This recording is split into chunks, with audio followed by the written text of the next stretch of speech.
আল্লাহওয়ালারা করে গেছেন জীবন যাপন, সুন্নতের রঙে রঙিন ছিল তাদের কর্মজীবন।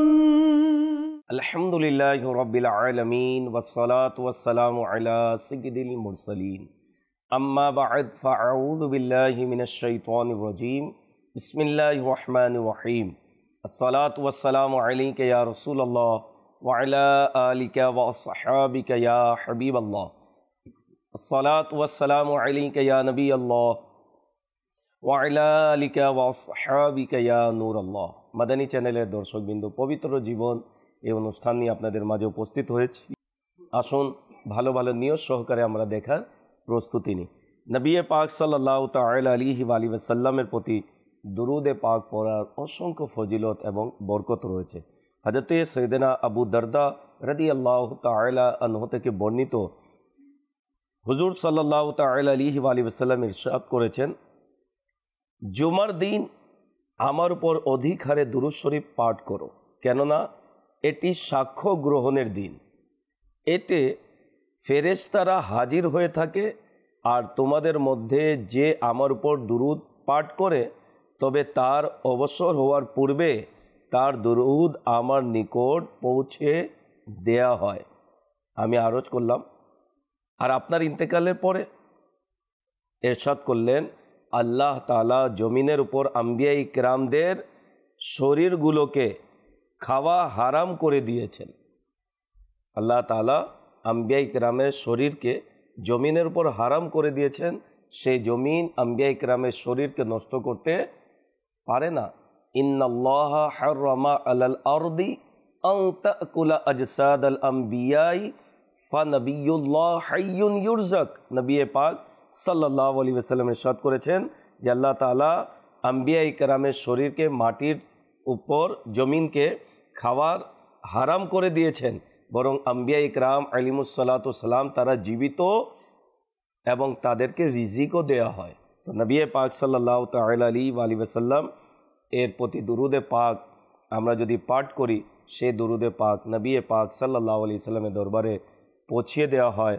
আসুন বরকতের জন্য আমরা দুরূদে পাক পড়ি। সাল্লু আলাল হাবিব সাল্লাল্লাহু তাআলা আলা মুহাম্মদ সাল্লাল্লাহু আলাইহি ওয়াসাল্লাম, সালাতান ওয়া সালামান আলাইকা ইয়া সাইয়্যিদি ইয়া রাসূলুল্লাহ সাল্লাল্লাহু আলাইহি ওয়াসাল্লাম।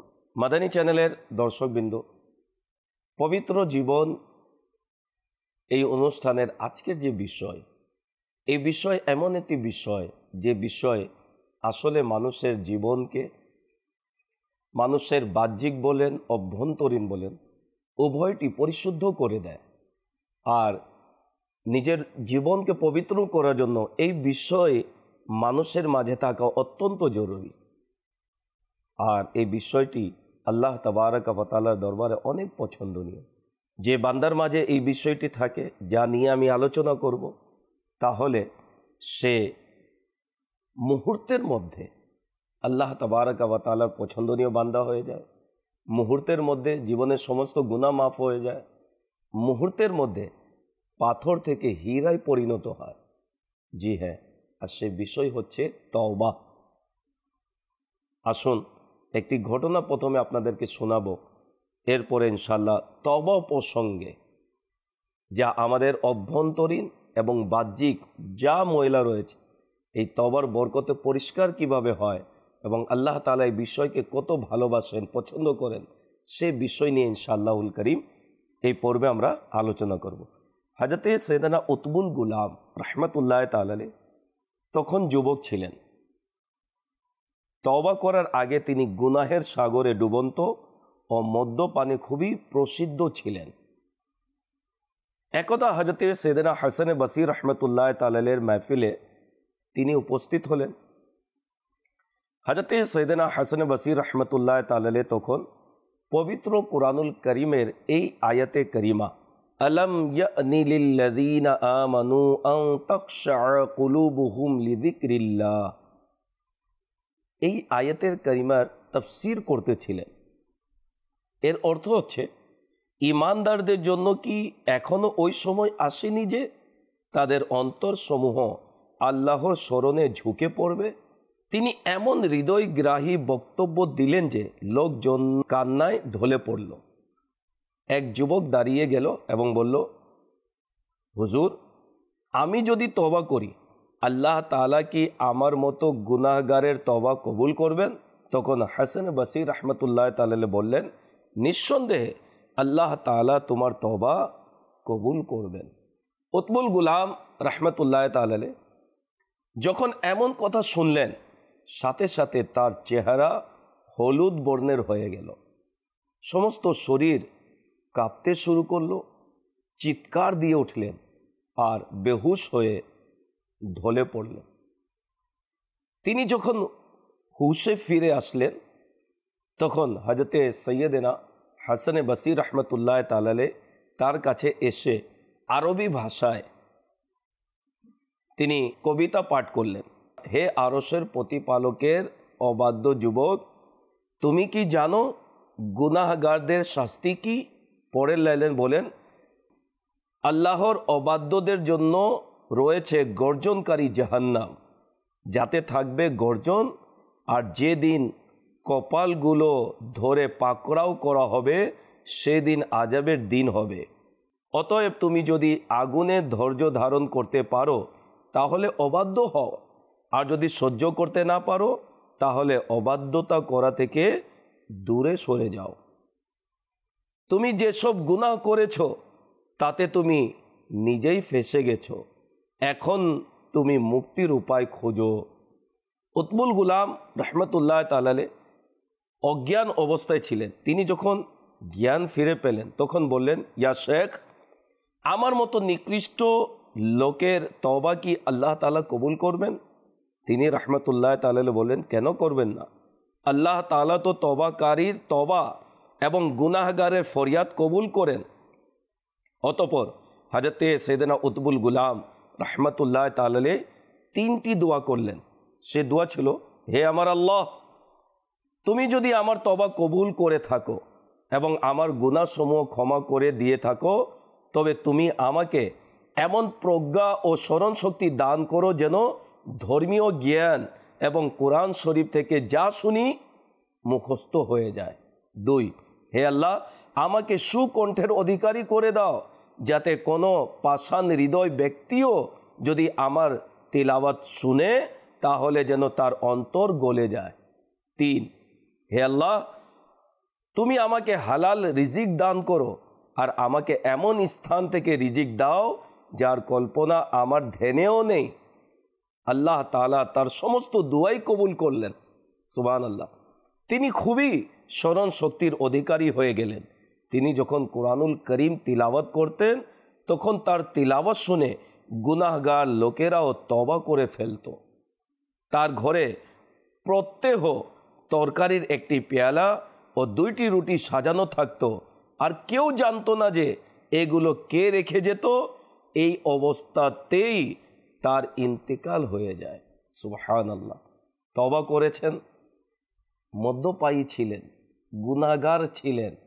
একটি নেক মাহফিলে যাওয়ার ওসিলায় তিনি তওবার দিকে ধাবিত হলেন এবং তিনি তওবাও করলেন। এমনভাবে তওবা করলেন যে আল্লাহ তাবারাক ওয়া তাআলা শুধু তার তওবাই কবুল করেননি, তাকেও উলায়াত দান করলেন, আপন বানিয়ে নিলেন, বন্ধু বানিয়ে নিলেন, ওলি বানিয়ে নিলেন। কেন? অন্তর থেকে তওবা করেছে। 3টি দোয়া করেছেন, 3টাই দোয়া আল্লাহ তাবারাক ওয়া তাআলা কবুল করেছেন এবং পরিশেষে ওই অবস্থাতেই ওনার ইন্তেকাল হয়েছে। অর্থাৎ তিনি আনুগত্য করে আল্লাহ এবং তার রসুলকে রাজি করে নিজের জীবনকে অতিবাহিত করেছেন। তো তওবা এটি অত্যন্ত গুরুত্ব রাখে। তাই আমাদের দ্বারা কারো গুনাহ হয়ে যায়, আল্লাহ এবং তার রসুলের নাফরমানি হয়ে যায়, তাৎক্ষণিক আমাদেরকে তওবা করা উচিত, জরুরি। মনে রাখবেন, তওবার জন্য 3টি শর্ত পাওয়া জরুরি। যদি এই শর্তগুলো পাওয়া না যায় তবে এটাকে সত্যিকার তওবা বলা যাবে না। আমরা অনেকে তওবা করি, আল্লাহ ভুল করেছি, গালের 2টা চড় মেরে দিলাম, হাত টাচ করলাম, মনে করি এটি তওবা, ভালো, এটি খারাপ নয়। তবে যদি কোনো গুনাহ হয়ে গিয়েছে, আপনি অনুতপ্ত হয়েছেন, অনুতপ্ত হওয়ার পর আপনি যে তওবা করেছেন, এই তওবার মধ্যে 3টি শর্ত অতি জরুরি। সেটি হচ্ছে, 1, অতীতের উপর লজ্জা, যা গুনাহ করেছেন অতীতে সেটির প্রতি লজ্জিত হওয়া জরুরি। 2, গুনাহ ছেড়ে দেয়া, যে গুনাহ বিষয় আপনি তওবা করে সেটি ছেড়ে দেয়া। 3 নম্বর হচ্ছে পাকাপোক্ত ইচ্ছা করা যে আগামীতে গুনাহ করব না।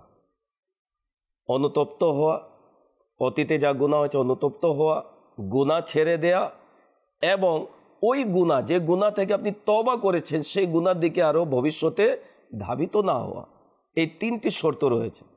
আলা হযরত রাহমাতুল্লাহ তাআলা আলাইহি বলেন, সত্যিকার তওবার অর্থ এটাই যে গুনাহের উপর এই জন্য যে সে তার প্রতিপালকের নাফরমানিতে ছিল, লজ্জিত ও পেরেশান হয়ে তৎক্ষণাৎ ছেড়ে দিবে এবং আগামীতে কখনো ওই গুনাহের নিকটে না যাওয়ার সত্য অন্তরে পুরোপুরি প্রতিজ্ঞাবদ্ধ হবে। যে উপায়ে তার নিজ হাতে ক্ষতিপূরণ করা সম্ভব হবে তা সম্পাদন করবে। যে গুনাহের তওবা ক্ষতিপূরণের সাথে সংশ্লিষ্ট, তা ক্ষতিপূরণও দিতে হবে। উদাহরণস্বরূপ, সে গুনাহ এমন একটি গুনাহ, কারো সম্পদ আত্মসাৎ করেছে, গুনাহ হারাম। এখন সে তওবা করলো যে না, আমি এই কাজটি করলাম, এটি ঠিক নয়, তওবা করলো, তওবা কবুল হবে নিঃসন্দেহে। তবে যার সম্পদ আত্মসাৎ করেছে তাকে ফিরিয়ে দিতে হবে। জমিন আত্মসাৎ করেছে, জমিন তাকে ফিরিয়ে দিতে হবে। টাকা আত্মসাৎ করেছে, টাকা ফিরিয়ে দিতে হবে। সম্পদ আত্মসাৎ করেছে, সম্পদ ফিরিয়ে দিতে হবে। এটি সম্পদের ক্ষেত্রে, বান্দার হকের ক্ষেত্রে। আল্লাহর হক যদি নষ্ট করে থাকে, সে নামাজ পড়েনি, রোজা রাখেনি, হজ করেনি, জাকাত সঠিক আদায় করেনি, তো এটির তওবার সাথে সাথে তাকে এই সকল বিষয়টি কাজা আদায় করতে হবে। যেমন নামাজ সে কাজা হয়েছে, যারা বালক পুরুষ প্রাপ্তবয়স্ক, এরা 12 থেকে 15 বছরের মধ্যে প্রাপ্তবয়স্ক হয়ে যায়। এখন সে নামাজ শুরু করেছে 20 বছর থেকে, তো 8 বছরের নামাজ তার কাজা উমরি বাকি। তো এখন 20 বছরে গিয়ে তার চিন্তা ভাবনা আসলো যে না, নামাজ ছাড়া ঠিক নয়। তওবা করলো যে মওলা, আমি আর নামাজ কাজা করব না। এই তওবা করেছে, নামাজ শুরু করে দিয়েছে, কিন্তু তাকে ওই 8 বছরের নামাজ তাকে পড়তে হবে। মহিলাদের ক্ষেত্রে 9 থেকে 12 বছরের মধ্যে তারা প্রাপ্তবয়স্ক হয়, আর ওই হিসেবে অনুমান লাগিয়ে তাকে কাজা উমরি আদায় করতে হবে। আমির আহলে সুন্নাত দামাত বরকাতুহুল্লাহ আলিয়ার অত্যন্ত মূল্যবান একটি কিতাব নামাজের আহকাম স্ক্রিনে দেখানো হচ্ছে। এই কিতাবের মধ্যে কাজা উমরি নামাজের পদ্ধতি দেওয়া রয়েছে। এমনিভাবে রোজার হিসাব করা, যে রোজা তার ছুটে গিয়েছে সেটি তাকে আদায় করতে হবে। জাকাত তাকে আদায় করতে হবে, হজ তাকে আদায় করতে হবে। তো ইবাদতের ক্ষেত্রেও যদি সে অলসতা করেছে, তাহলে তাকে সেটি তওবার সাথে সাথে আদায় করে দিতে হবে। এমনিভাবে অঙ্গ প্রত্যঙ্গ দ্বারা তার গুনাহ হয়েছে, চোখ দিয়ে হারাম দেখেছে, হাত দিয়ে হারাম কাজের স্পর্শ করেছে, পা দিয়ে হারামের দিকে অগ্রসর হয়েছে, তাহলে তাকে তওবার সাথে সাথে এই অঙ্গকে ওই সকল গুনাহ থেকে তাকে বিরত রাখতে হবে। কুরআনুল কারীমের বিভিন্ন জায়গায় তওবা করার প্রতি আল্লাহ তাআলা উৎসাহ প্রদান করেছেন। যেমন পারা 6 সূরা মায়দা আয়াত নম্বর 39-এর মধ্যে আল্লাহ তাআলা ইরশাদ করেন, ফামান তাবা মিন বাদি যুলমিহি ওয়া আসলাহা ফাইন্নাল্লাহা ইয়াতুবু আলাইহি ইন্নাল্লাহা গফুরুর রহিম। কানজুল ইমানের অনুবাদ। সুতরাং যে ব্যক্তি জুলুম করার পর তওবা করে এবং নিজেকে সংশোধন করে নেয়, তখন আল্লাহ তার প্রতি দয়া পরবশ হয়ে ফিরে চান। নিঃসন্দেহে আল্লাহ ক্ষমাশীল, দয়ালু। তাফসীর সিরাতুল জিনানের মধ্যে এই আয়াত প্রসঙ্গে লেখেন, তওবা নিঃসন্দেহে সূক্ষ্ম বিষয়। যত বড়ই গুনাহ হোক না কেন, যদি তার থেকে তওবা করে নেওয়া যায় তখন আল্লাহ তাআলা নিজের হক ক্ষমা করে দেন এবং তওবাকারীকে আখিরাতের শাস্তি থেকে মুক্তি প্রদান করেন। সুবহানাল্লাহ। बड़ी कोशिशें की गुनाह छोड़ने की, रहे नाकाम हम या इलाही, मुझे सच्ची तौबा की तौफीक दे दे, पे ताजदारे हरम या इलाही, आमीन। জানা গেল তওবা অত্যন্ত উত্তম ও পছন্দনীয় কাজ। এমনই ভাবে আল্লাহ তাবারক ওয়া তাআলা কুরআনুল কারীমের আরেক জায়গায় তওবা করার প্রতি উৎসাহ প্রদান করতে গিয়ে ইরশাদ করেন, পারা 28 সূরা আত-তাহরিম আয়াত নম্বর 8, ইয়া আইয়ুহাল্লাযীনা আমানু তুবু ইলাল্লাহি তাওবাতান নাসুহা। কানজুল ঈমানের অনুবাদ, হে ঈমানদারগণ, আল্লাহর প্রতি এমন তওবা করো যা আগামীর জন্য উপদেশ হয়ে যায়।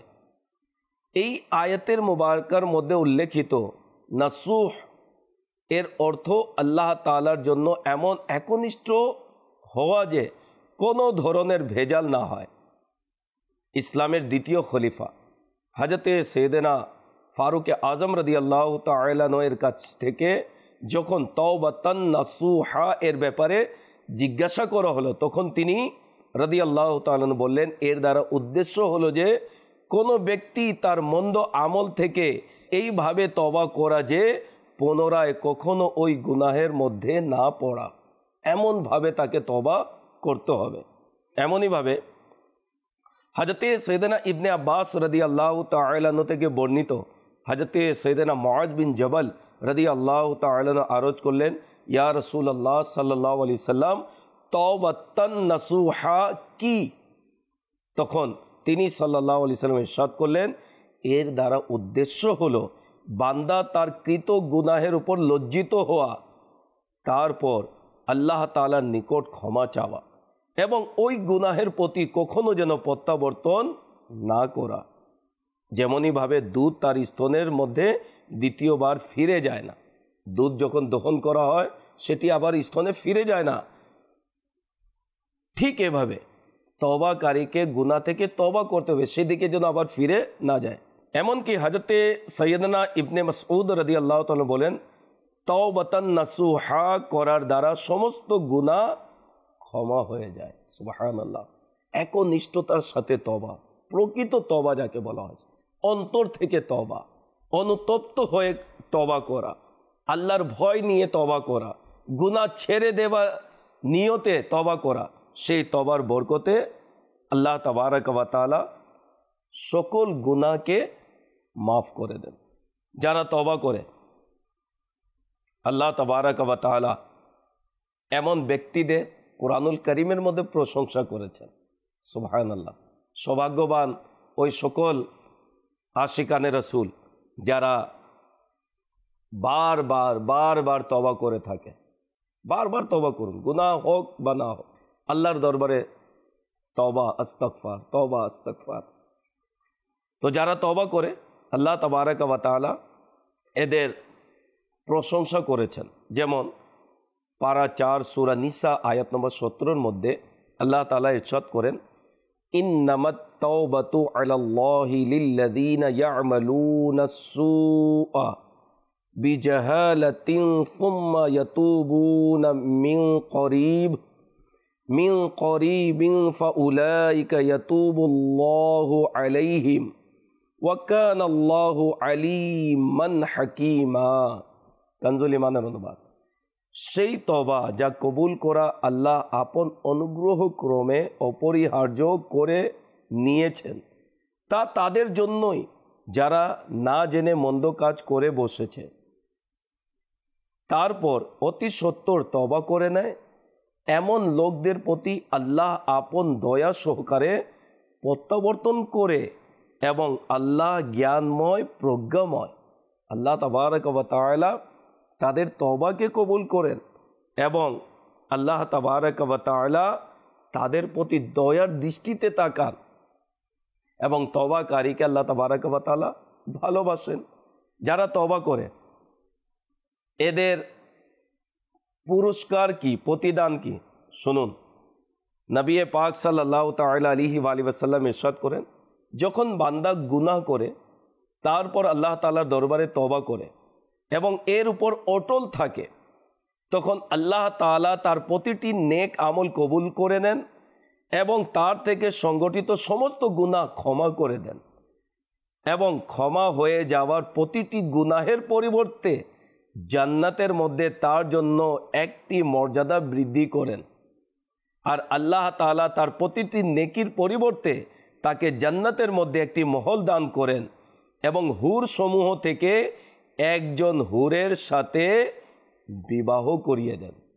তওবা করলেন, গুনাহ মাফ, গুনাহের পরিবর্তে নেকি পাওয়া গেল, জান্নাত স্থান হলো এবং জান্নাতি হুরদের মধ্যে হতে এক হুরের সাথে বিবাহ হলো। সুবহানাল্লাহ। যখন মালিক রাজি হয়ে যায় তাহলে তো সবই রাজি হয়, সব নিয়ামত আমরা পেয়ে যাব। এক আল্লাহকে যদি আমরা রাজি করতে পারি তাহলে যা নিয়ামত চান সবই পাবেন। সুবহানাল্লাহ। নবী পাক সাল্লাল্লাহু তাআলা আলাইহি ওয়াসাল্লাম ইরশাদ করেন, আত-তাইবু মিনাজ যামবি কামাল্লা যামবা লাহু। গুনাহ থেকে তওবাকারী এমন যে সে গুনাহই করেনি। তওবার গুরুত্ব বুঝুন, যে গুনাহ থেকে তওবাকারী এমন যেন সে গুনাহই করেনি। তওবার বরকতে সমস্ত গুনাহ মুছে যায়।